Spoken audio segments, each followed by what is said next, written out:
Good day. Welcome back to the Vitality Project. I'm Dr. Bob. Yesterday, I gave you a homework assignment asking you to see if you could take something about the current crisis, the pandemic and the quarantine that we're all living through, and see if you could make lemonade out of lemons. What we were talking about is there a way to take bad stress, what stress researchers call distress, and convert it into good stress, what these same researchers call eustress, EU, stress. Another way to put it, we talked about this yesterday, can we find the sweet spot right in the middle of the curve of stress, right in between the extremes of too high stress or too low stress? And if we can do that, can we use that to our advantage? Well, I want to ask you, how did you do?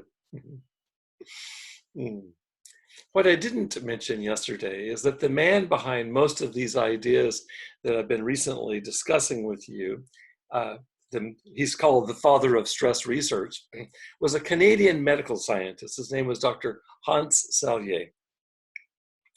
In fact, I grew up with his classic book simply called The Stress of Life. It sat around our house on various coffee tables throughout my childhood. You might wonder why or how that's the case.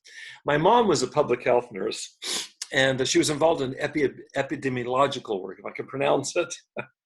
It's the same kind of work that is done right now, for example, with the Center of Disease Control out of Atlanta, Georgia. You're probably well familiar with epidemiology as it gets mentioned a lot in the media these days with the virus pandemic. In my mom's studies, she had read Dr. Selye's research, and I think that she thought it was important enough to keep his book, The Stress of Life, just always at the ready around the house. So as a young boy in my early teenage years, as I recall, I remember reading parts of the book at least, and I still remember reading him talking about what he called general adaptation syndrome. Thankfully, it's what we've shortened down to now these days, and we just simply call it burnout. That's exactly what Dr. Selye meant by general adaptation syndrome.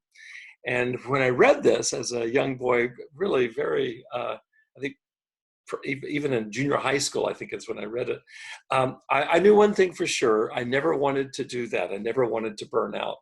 In fact, I used to think that burning out was what people meant by crazy. That's another conversation. Now for today, what I'd like to do is ask you to do 3 concrete things. I want you to list them. I want you to do them. And these 3 concrete things are meant to help you to avoid burnout, especially right now in this very stressful time that we're all facing with quarantine.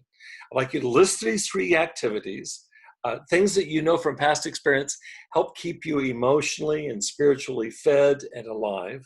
And then I want you to set as your intention the execution of at least one of these behaviors each day moving forward. And honestly, if you can only engage in any one of these activities for 5 or 10 minutes, I think that's better than nothing. And they're all guaranteed to help you bust stress and prevent burnout. So you'll be doing yourself a big favor. Come back tomorrow because I'd like to give you a few more useful tips from Dr. Selye's book, The Stress of Life. I want to thank you for joining me. Stay safe, be well, and I'll see you tomorrow.